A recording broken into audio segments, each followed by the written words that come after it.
Your CPM is a very, very good indicator to tell you a lot of problems about your Facebook ads campaign, such as your audience targeting issue or anything. So watch this case study to learn how can we learn from your CPM.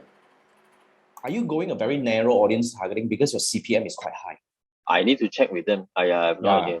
Your CPM is way, way, way high. Because if you are talking about, if you go for the normal tier 1 ad, if we go for broad audience targeting, right, our CPR shouldn't be more than about 25. This shouldn't be the objective issue, right? It should be audience targeting. It should be the audience targeting issue. Yeah. Okay. So that's why I would say your exclusion is not done very well. That's why, because you're using single image, you cannot do proper exclusion. So your frequency is coming out on the high side. So you have quite a high overreaching issue. You see, if you pull to the right, you have 68 clicks. Okay, your 68 clicks, you have only 8 link clicks. This is quite a big drop.